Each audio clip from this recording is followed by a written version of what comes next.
Hi, I'm Dr. Walter Batwichuk, and I'm a clinical psychologist. This is a presentation on rational emotive behavior therapy and anger management. Anger is a particularly problematic emotion, simply because anger often leads to violence. When we're angry, we very often say things that we later regret, hurtful things that negatively impact our relationships. And as a consequence, we are often very much disadvantaged by anger. So it's very important for people to learn how to manage their anger. And rational emotive behavior therapy, the psychotherapy, the original cognitive behavioral therapy created by the very well-known Dr. Albert Ellis, is an excellent psychotherapy for helping people to go from dysfunctional anger or self-defeating anger to what we like to in rational emotive behavior therapy call functional anger.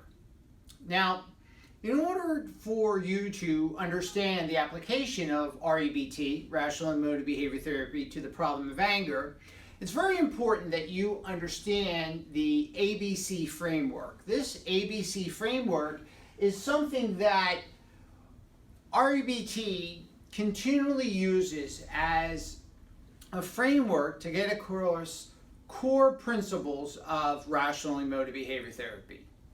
So the ABC framework, it begins with what we call the adversity. Now, the adversity in terms of anger is usually one of three general types, where you are being blocked as you pursue your goals, or someone, including yourself, is transgressing your rules, your personal rules, or someone is threatening your self-esteem.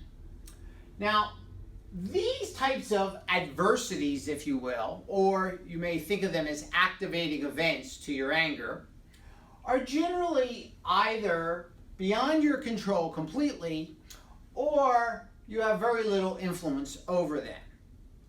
And most people, before they understand how rational emotive behavior therapy views emotion, or before I should say, most people adopt the REBT theory of emotion, will see their unhealthy feelings of anger, as the direct result of the adversity they encounter. And our language biases us in this regard, because we often say things like, "He made me so angry," or "the traffic jam is what's making me so angry," or "the reckless driving by this other person is what's making me so angry," or "the transgression of my the act of injustice is what's making me so angry." So we tend to most naturally, very naturally, attribute our anger, our feelings of anger, to some external source. And in REBT, we make the argument that that's not actually the best way of seeing things. That yes, there are things that happen that seem to go along with our angry response, but that in fact these things are not the direct cause of our angry response. Now, we in REBT point out that people come to situations with attitudes that are very often unspoken, but that are just below the surface of consciousness. And these attitudes are what we use to generate our feelings of anger. Now, when you have the ABC model, what you're doing is making the argument that things happen at point A. People do block us in our attempt to achieve our goal. And we hold certain attitudes about what they do. And then these attitudes, depending on the characteristics of these attitudes, can either lead us to have dysfunctional consequences. In other words, emotional behavioral thinking consequences that are generally self-defeating, unhealthy, self-defeating, dysfunctional, however you want to see it. They are counterproductive consequences of our attitudes, counterproductive responses, or we can have healthy or self-helping or more functional responses to whatever it is at point A that we find distasteful. Because the attitudes we hold are of a different nature. The attitudes that we use to evaluate and process what's happening at point A spawn a different emotional behavioral consequence. And the nature of this alternative response is more functional. So the ABC model is a very interesting model insofar as it makes a clear distinction between dysfunctional anger and functional anger. It is the dysfunctional anger that tends to make for problems. So by definition, we're going to argue that when your anger is causing you problems, it's dysfunctional. When your anger is functional, and I'll get into what I mean by functional,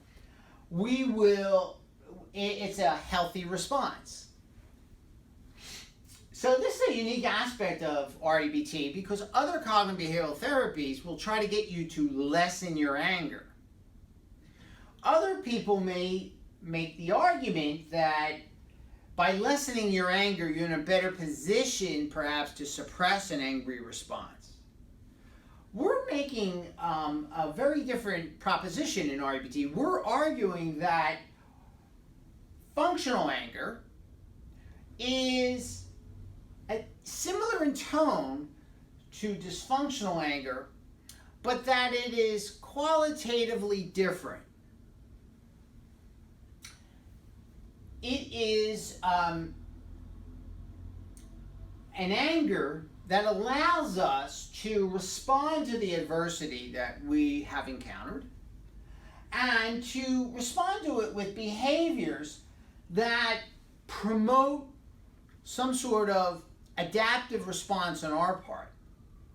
So when we respond to some sort of blockage or frustration at point A imposed by another person or by life, people get angry at a situation that's really not a person-caused situation.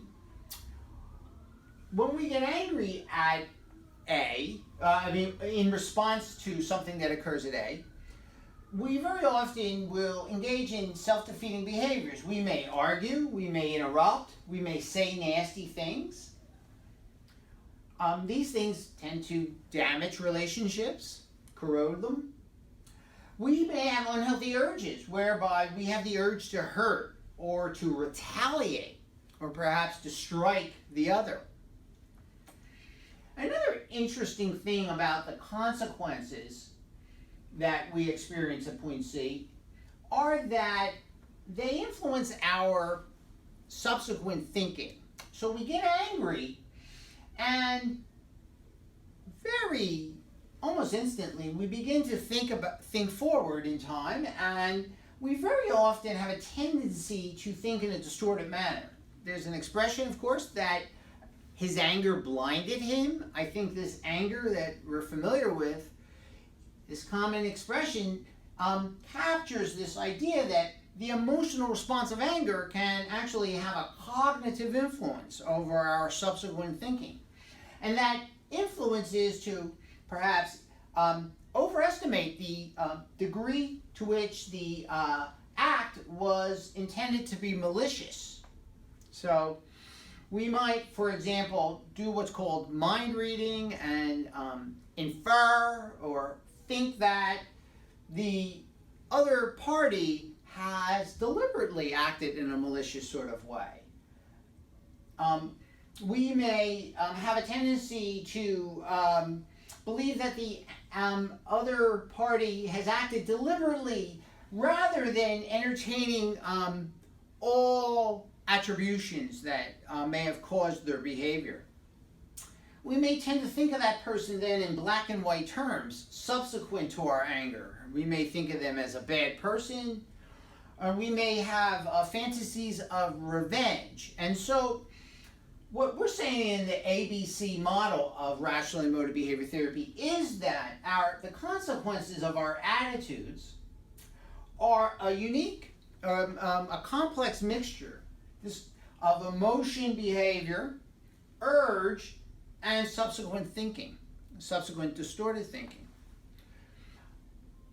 Similarly, healthy attitudes at point B in rational emotive behavior therapy will tend to lead to more functional feelings of anger, and those functional feelings of anger will be accompanied by behavior which leads to problem solving, assertive behavior, or the ability to prudently leave the situation, to perhaps will have the urge to persuade or educate the other person as opposed to have the urge to interrupt and aggressively interrupt them and not listen to them. Our subsequent thinking when we have this sort of anger is to entertain realistic thoughts about the person. So we may have a greater ability to assess the extent that the other person has acted deliberately. We may have more of a fair and balanced view of how to hypothesize why this other person did what they did, or how the circumstances came about that led to us being blocked at point A, or in some way transgressed, or perhaps in some way insulted or ridiculed or criticized. So that the healthy version of anger leads us to healthier thinking about the circumstances, and we avoid tending to mind read, which is a popular term in the cognitive behavioral therapies, where we think we have the ability to read a person's mind. And when we're having healthy anger, we're going to be less prone to this, or we're going to be more skeptical of the hypotheses that we think are behind a person's motivations. We may be in a better position to entertain multiple attributions, attributions that are perhaps more less malignant, more benign. And we also, in a functional state of anger, as we experience this emotion, are probabilistically more likely to be open to another point of view, that we're not locked into our hypothesis about what's happening, our point of view. We might not stay in the mindset that we're definitely right and the other party's definitely wrong. So REBT, with all of the different emotions that we treat, we always make this distinction between a healthy negative reaction, a functional negative emotion, and unhealthy, dysfunctional negative emotion, a dysfunctional reaction. And this is a unique, distinctive aspect of this particular form of cognitive behavioral therapy. It makes a clear distinction between healthy and unhealthy negative emotions and reactions. And now, again, what we tend to argue is that at point A, there is a clear invitation towards anger. Something has happened. You have a goal, and your goal is in some way blocked or frustrated, and someone else is involved in that blockage of your efforts to pursue your goals. Or you may, again, view that some sort of rule, some sort of rule of right or wrong has been violated, some sort of ethical rule has been transgressed, or some personal rule. You may also make the argument that your self-esteem has been threatened. You may, for example, come to the conclusion at point A that someone has ridiculed you. Never mind that whether they have or not. This is your view, and in REBT, we don't try to get you from the outset to look at the probability that this is the best way to see things.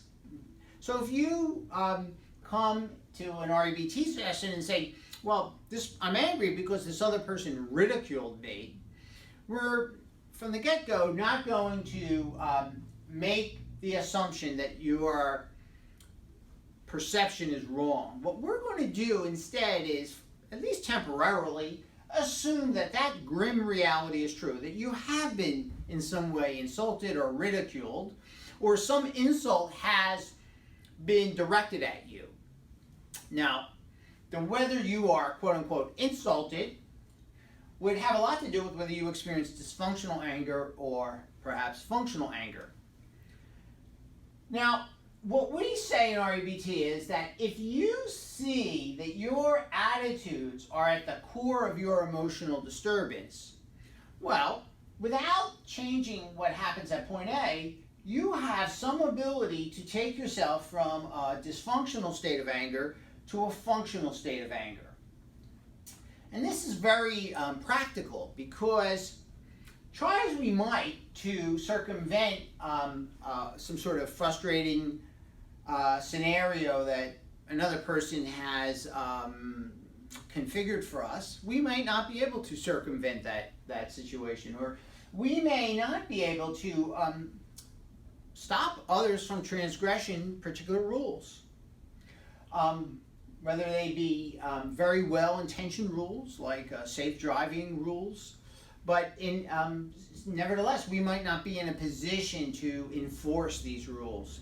And therefore, it would be better for us to respond to these transgressions with functional anger, so that we can do whatever it is that we can do, perhaps to attempt to change such behavior, or in those instances when we can influence in a positive way what's happening at A, the other person's behavior, the transgression of a particular rule, that we can at least live well with the presence of that transgression. In other words, we can graciously move on, and or gracefully, I should say, move on and show resilience in the face of the transgression.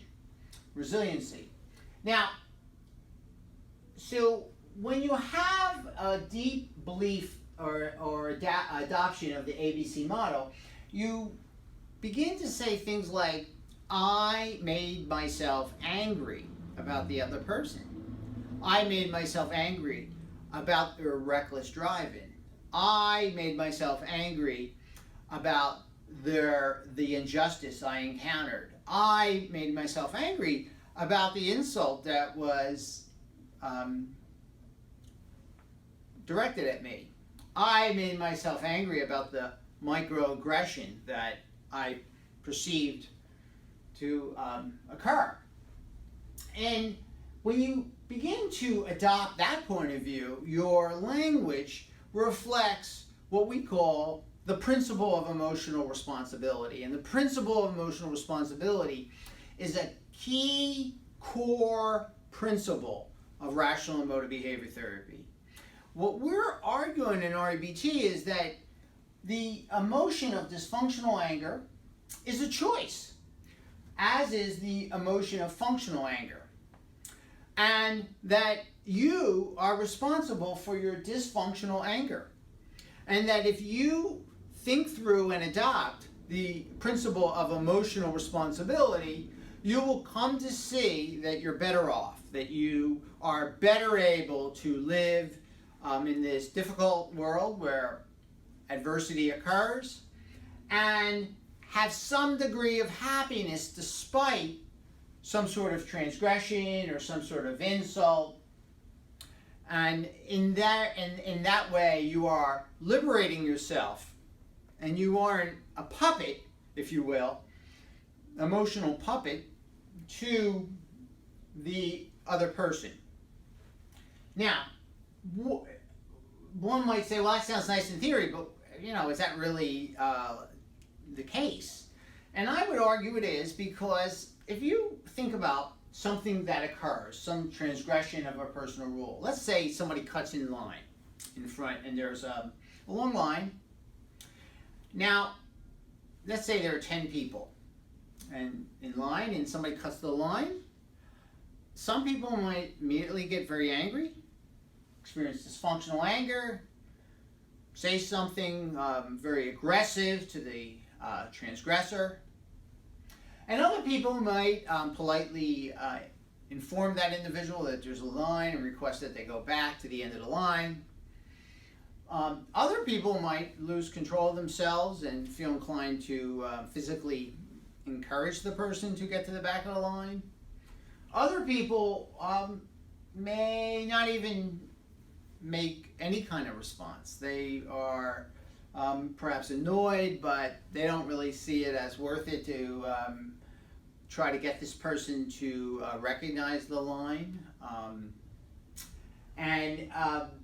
So what we're going to argue is that range of emotional responses to the same adversity suggests that our attitude towards this transgression is really what accounts for our healthy and unhealthy negative emotion.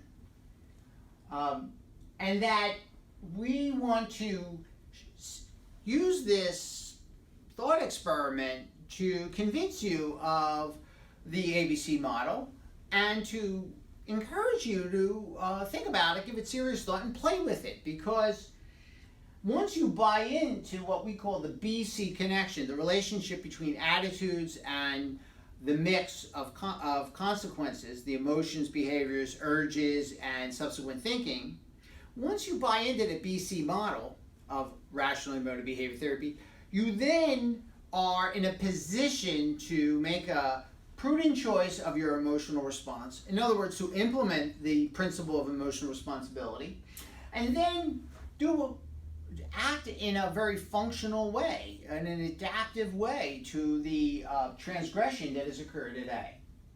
Now, let's talk a little bit about the characteristics of the attitudes that I would argue are completely under your control and that you could choose from to drive your emotional response towards healthy anger or functional anger rather than dysfunctional anger. Now, Albert Ellis argued that at the core of emotional disturbance is rigid attitudes. Our rigid attitudes about the circumstances of life largely give rise to our dysfunctional anger. And he, through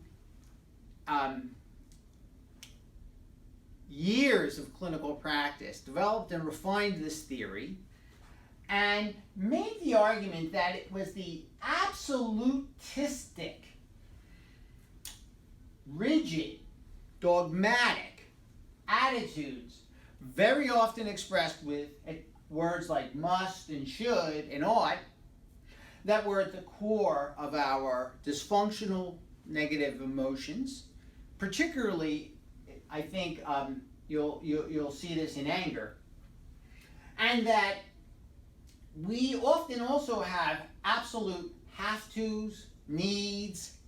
These types of words are the way we express these rigid attitudes that we hold. So one thing I want to point out to you is that it's not the words that we're saying is the problem. It's the rigidity that the words represent.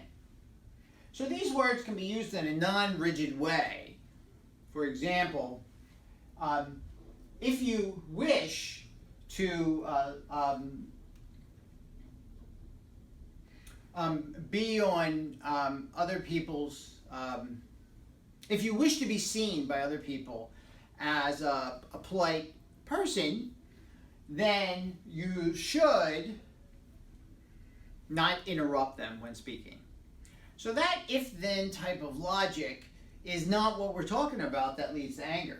It tends to be a style of thinking that is consistent with the reality. I mean, when we're seen by others to be listening to them and not interrupting them, we tend to also be seen as being polite. Whereas when we're interrupting or not listening to them, there tends to be a reason for people to see us, or there tends to be a relationship between our behavior of interrupting and the other person seeing us as impolite. Another example would be if you wish to be healthy, you should exercise. It's a cause and effect statement using the word should. That's not the problem. If you want to do well in school, you must study. Again, that's not an absolutistic, rigid attitude. It's a conditional one, and it's consistent with the reality of things. When you study, you tend to get good grades. When you exercise, you tend to be healthier. What we're aiming for in REBT and what we're directing our clients who are experiencing anger is to search for, identify the rigid attitudes, not the conditional attitudes, the rigid attitudes that are at the core of their angry response. Now, these rigid attitudes can be directed at three foci. They can be directed at other people, and in the case of anger, it's often that they're directed at others. She should not be so nasty. He should not be so aggressive. But we could also direct these rigid attitudes towards ourselves. So, for example, we're indicating here that you may actually transgress one of your own rules. So you might get angry with yourself for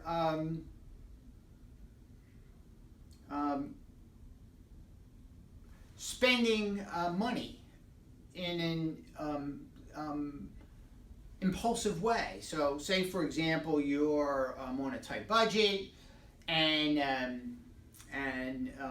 you come across a persuasive salesperson, and that person sells you something and it sounds good at the time, but then later on you begin to say, geez, I should not have purchased this subscription, or I absolutely should not have bought into this persuasion. So we can be angry at ourselves, or I should not have made this mistake, or I must adhere to my diet. So we might feel angry at ourselves if we deviate from some sort of ideal dietary regimen. But we can also get angry at life itself. So the three foci of our rigid attitudes can be at ourselves, it can be at others, and now we can look at it in terms of life. That let's say you're interested in a particular vacation, and a couple days or the day you're leaving for a vacation, the weather report looks like it's going to be very bad weather for the next few days. You can get very angry about that. Like the fate should grant me. The gods should grant me great weather because I worked so hard and now I'm going on this vacation. I've been looking forward to it for a year, and this inclement weather shouldn't be forecasted. Or we might argue that life shouldn't be so damn complex. So sometimes we can get angry at the complexity, or I should have better options. I shouldn't have to pick from these lousy options. And what REBT tries to show people is that when you think in this rigid way, and life's not cooperating at point A, or other people aren't cooperating at point A, then you're going to experience this dysfunctional reaction. And that you're going to also likely, these rigid core attitudes are going to likely spawn one or more of these other types of what we call extreme attitudes. So for example, let's assume that you're driving your car and someone recklessly changes lanes at high speed and you need to brake quickly and you're startled, but there's no accident. You might then say, that person should not drive so recklessly and it's awful that they have. Now, the fact of the matter is that that's an extreme attitude. You might say, for example, when other people ridicule me in the presence of significant others, that's unbearable. So they absolutely must not ridicule me, or I must not be ridiculed, and when I am, it's unbearable. So there you see the spawning of this extreme attitude. Or we might have a tendency to say, I must not be ridiculed, and when I am ridiculed by you, that makes you wholly a louse. It makes you a louse as a person, a bad person. And instead of criticizing the thing that was done, which is the act of ridicule, the statement of ridicule, we condemn the whole person. And in REBT, we're going to argue that's a very extreme attitude to have towards people. And it's an attitude that very often leads to dysfunctional anger. You're condemning the person. Now, REBT does, in order to help people relinquish their dysfunctional anger, we encourage people to first understand the ABC model, to understand alternatives to the rigid attitudes and the extreme attitudes that we believe are spawning our angry response. And these alternatives include what we call flexible attitudes. Flexible attitudes are expressed with words like I wish, I prefer, I would like, I desire. I wish, I would prefer. I wish that people agreed on the rules of justice and played by them consistently. But on planet Earth, that doesn't always happen. So therefore, it doesn't have to happen. That's an eminently flexible point of view. I wish that people played by the rules, but sadly they don't, and in fact they don't absolutely have to. And therefore, that attitude is going to lead to a more functional anger that's going to allow you to assert yourself with the rule breaker, or take steps to influence them, or perhaps contingently manage them, but that it's going to leave you in a better position to persuade or educate or deal with in some way the other, and that we're going to have a more fair and balanced assessment going forward after the transgression. Another flexible attitude might be, I wish that life weren't as complex as it is, but it doesn't have to be otherwise. It really doesn't absolutely have to be otherwise. It's complex. I wish it weren't so complex, because if it weren't so complex, I'd clearly know what to do here. And it doesn't have to be otherwise. Or we might say something like, I really wish that I had the capacity to resist temptation, and when I fail to do so, that's bad. But the truth of the matter is that I don't absolutely have to adhere to my personal goals regarding diet or finances, and because there's no law that says that compels me to do this. There's no law, natural law. So REBT argues that these flexible attitudes are going to be consistent with the data of life. The fact of the matter is that people violate self-imposed rules all the time. They break their diets, or they go off their budgets, or they break their marriage vows, or they break laws. There are consequences. We're not denying that, but we're saying that there's no natural law of the universe that compels us to adhere to these socially agreed upon rules. Now, what we're going to argue in REBT, just as the attitudes that were rigid will spawn these extreme derivative attitudes, we're going to argue that our flexible attitudes will spawn non-extreme attitudes, and that very often these will be part of a mindset that is leading to functional anger in response to some adversity.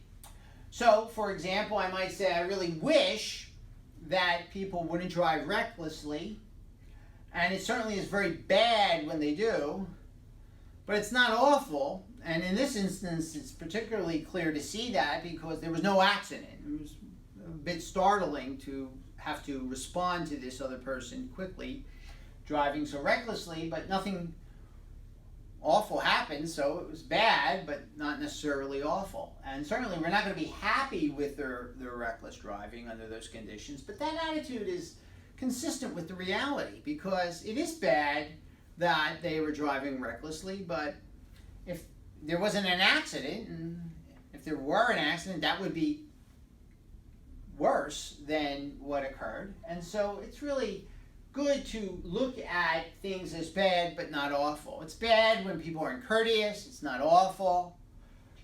Worse things could happen. It's bad that injustice prevails, but sadly it does, and it's certainly uncomfortable and disappointing, but it's not unbearable. So the reason it's not unbearable is because injustice happens every day, and we bear it. We live with it. We might not live with it well because we say to ourselves, I can't stand injustice. It's unbearable. Injustice must not exist. It's unbearable. However, the fact of the matter is that injustice exists as part of the human condition, and we find it difficult to bear, but not unbearable. It can be tolerated until it can be changed.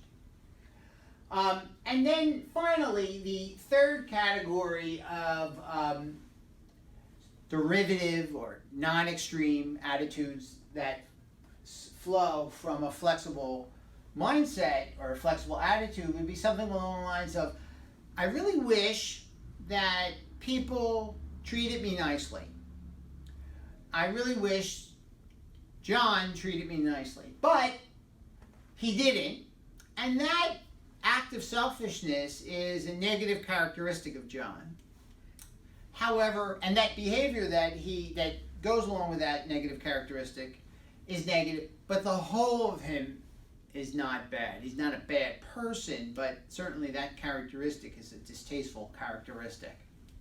So we're going to argue that a non-extreme rating involves rating a part, but not the whole of a person, or to rate a behavior, but not the whole person. And this idea is very consistent with the Judeo-Christian teaching found in the Bible of condemning the sin, but not the person who did the sin. Condemning the sin, it's been said, condemn the sin, love the sinner, or love the person, condemn the sin, not the sinner. We would argue that sinners don't exist, just fallible humans exist who commit sins. But no one is wholly a sinner. They are a fallible human who does good, neutral, and bad things. And the bad things they do when they violate church law are referred to as sins. But that people commit sins, sinners don't. Sinners really are an overgeneralized abstraction. that leads to dysfunctional anger when we overgeneralize about a person. Bad people, sinners, louse. So in REBT, we're trying to educate you first to the ABC model, the principle of emotional responsibility. Then we're going to try to get you to identify your rigid attitudes and the extreme attitudes that they spawn. We're going to try to get you to see the complex mix that occurs at C. We're going to try to encourage you to see that you're capable of a better reaction to adversity, whether it be transgression of rules or being blocked in the pursuit of your goals, or even when your self-esteem is somehow threatened, when you're ridiculed, criticized, etc., fairly or unfairly, and you're responding to with anger, that you're capable of a healthier, more functional anger. And it's a choice that comes when we hold a flexible mindset, a flexible attitude at point B, along with the non-extreme derivative attitudes that go along with flexible thinking. Now, when we have a person in REBT therapy and we're doing anger management with them, what we're looking to do is teach them the ABC model, and we're looking to help them adopt these attitudes. But you need to understand one important thing. Most people have gotten angry many times and are very well practiced at the angry response. And every time that they have whined and screamed in anger about something, they have actually rehearsed their rational thinking. So when you whine about something that you believe is negative, or when you whine in anger, you very often are saying things like, "This, I can't believe he did this. He shouldn't have done that. He must not have done that. I can't stand it when she does this. It's so awful that this has been done to me.